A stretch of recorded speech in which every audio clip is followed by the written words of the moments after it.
Je donne à présent la parole à M. Volker Perthes.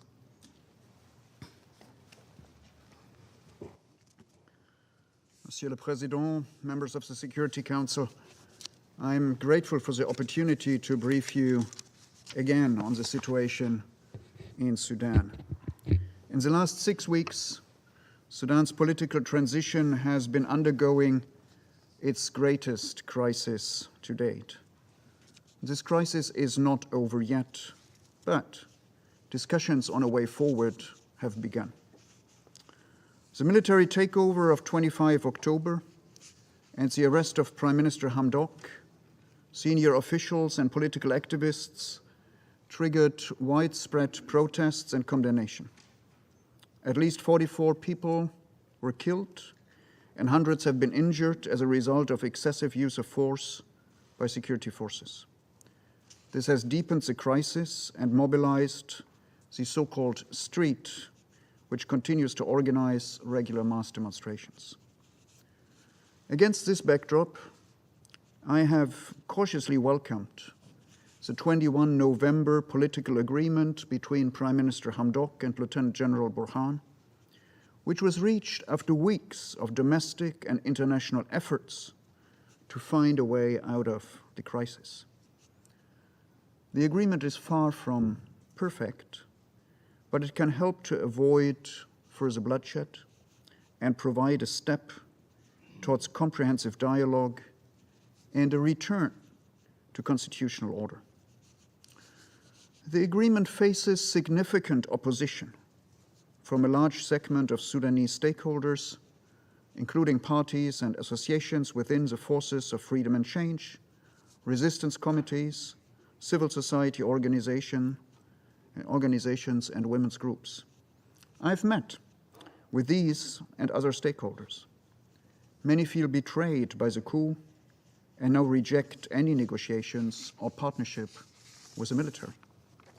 The resistance committees in particular are determined to continue their protests to reclaim the revolution and push for civilian rule.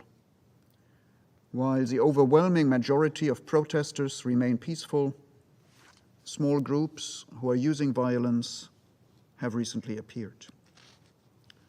The military takeover has exposed and deepened the mistrust between the military and civilian components and within the civilian component itself.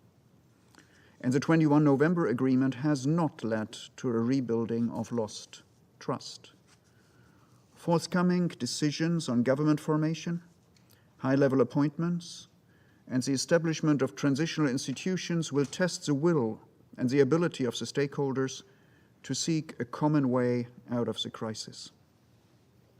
In my recent meetings with General Burhan and Prime Minister Hamdok, I've urged that unilateral decisions made in the aftermath of the coup that go against the constitutional declarations are reversed or addressed in ways that rebuild trust among the Sudanese. This includes unilateral appointments by the military leadership. Among other things, the 21 November agreement stipulates the formulation of a political declaration which would likely entail constitutional amendments. There are ongoing attempts within and around some political parties and movements to reach an inclusive agreement. Other political forces, are open to dialogue, but not on the basis of the 21 November agreement. A lack of inclusivity and consensus could cause further fragmentation. Similarly, while the proposed formation of a technocratic cabinet could be a step towards advancing the transition, it can also create a constitutional challenge, if not based on consultations with the Forces for Freedom and Change. These and other decisions are being discussed against the backdrop of an ongoing state of emergency that General Burhan declared on 25 October. Excellencies, addressing these and other fundamental issues will require dialogue and eventually consensus.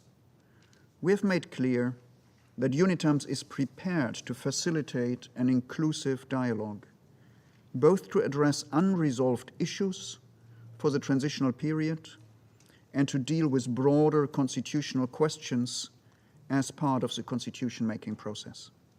I've been undertaking extensive consultations to determine the scope and modalities of our engagement. Sudan's military and political leaders will primarily have to rebuild trust with their own domestic public, particularly with the young generation.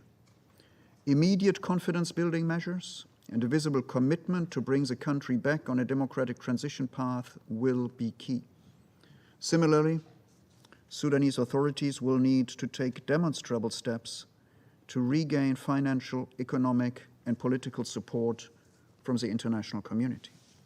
Progress in this respect can be measured against a small number of clear and generally acceptable short and mid-term indicators.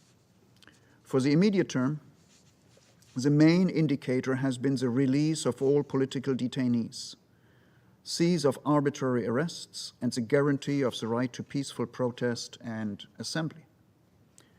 Almost all civilians arrested since the coup have now been released, which is a welcome step. Temporary, arbitrary arrests are reportedly continuing, particularly during ongoing demonstrations. Both military and civilian leaders have promised to investigate the use of deadly violence against demonstrators. Accountability for human rights violations perpetrated since 25 October will therefore be seen as a critical indicator for progress, and it could help to rebuild confidence. Three important short-term indicators will be the ability of the Prime Minister to freely form his technocratic cabinet according to the provisions of the constitutional document, the lifting of the state of emergency, and the restoration of the freedom of the press. Over the next few months, the main indicator for a return to a democratic transition path will be the restoration of political space. This is particularly important in light of the professed goal by political and military leaders to hold free and fair elections, possibly even earlier than originally planned. The authorities will need to ensure a conducive atmosphere for credible elections, which the United Nations and other international actors can then support. Indicators for such a conducive atmosphere will include an independent electoral commission, an inclusive political parties law, the freedom of political parties and movements to organize, campaign, and enjoy access to the media, and the guarantee of human rights. Recent events have also underlined the lack of functioning justice institutions and the gap they leave in addressing and preventing serious human rights violations. Moreover, the Transitional Legislative Council, with 40% women as stipulated in the Constitutional Declaration, has yet to be formed. I continue to call upon the Sudanese authorities to guarantee the meaningful participation of women in the political process, in the yet-to-be-formed government, and in all efforts to bring an end to the current crisis. My team and I regularly meet with women's groups from across Sudan to hear their political and security concerns. Their message is clear. There can be no going back on the hard-earned gains on women's rights, and they are asking for the international community's support in this regard. We, UNITAMS, will be closely following all these critical indicators and report against them. Excellencies, the security situation remains fragile outside of Khartoum. I'm deeply concerned by the resurgence of intercommunal conflicts and armed banditry in Darfur, Blue Nile, and the Kordofans. The United Nations has received reports of a significant rise in the killing of civilians, destruction of property, and displacements, as well as sexual violence against women and girls. In Darfur this year, about eight times as many people have been displaced than last year. The persistent insecurity in Darfur underscores the need to prioritize the protection of civilians and swiftly implement the provisions of the Juba Peace Agreement. The formation and deployment of the Joint Security-Keeping Forces and the operationalization of the National Plan for the Protection of Civilians should be undertaken without delay.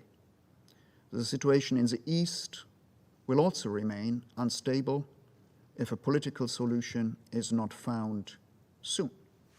It's important for Sudanese authorities to fulfill their primary responsibility to protect civilians across its territories, irrespective of the political crisis. Monsieur le Président, in the aftermath of the coup, the decision by donors to pause international development assistance is having a significant impact on the livelihoods of the Sudanese people and risks rolling back the hard-won achievements of the past 2 years. Humanitarian activities are ongoing, although some humanitarian services that are provided through government mechanisms, such as health-related services, have been disrupted. UN development activities remain heavily impacted, thereby deepening vulnerability and humanitarian needs. One of the key programs affected is a family support program, which was expected to provide cash transfers to over 11 million vulnerable Sudanese. Sudanese authorities must, of course, demonstrate their commitment to return to a credible constitutional order in order to regain the trust of the international community to resume international financial assistance. But at the same time, I would like to urge you and the broader international community to take a balanced approach, not to pause aid for too long, and consider the speedy resumption of funding in some areas, particularly support to health services and livelihoods, to ensure that the Sudanese people do not continue to bear the brunt of the political crisis. Excellencies, I thank the Council for its sustained support of UNITAMS, which continues to discharge its mandate in the context of the challenges facing Sudan. The main areas of the mission's effort remain relevant and in some cases have been accelerated. In addition to redoubling our good office's efforts, UNITAM's work on human rights and support to the protection of civilians are even more critical in this volatile period and will be strengthened. The Darfur Permanent Ceasefire Mechanism, which is chaired by UNITAMS, has been active throughout this period, with the support, by the way, of both the military component and the armed groups that have signed up to the Juba Peace Agreement. The UN in Sudan also stands ready to support a credible and inclusive constitutional process and elections once a roadmap for these processes is agreed. Organizing an election in Sudan will be a complex undertaking, and the United Nations look forward to cooperation and collaboration with international partners. I wish to underline the importance of continued support to the mission and full realization of its field network to enable our efforts across conflict-affected areas of the country. Excellencies, the Sudanese men and women's unwavering commitment to realize civilian-led democratic governance cannot be overlooked. They have sacrificed immensely to realize their aspirations of freedom, peace, and justice enshrined in a civilian-led democratic state. They have remained, and they seem to remain steadfast in their resolve.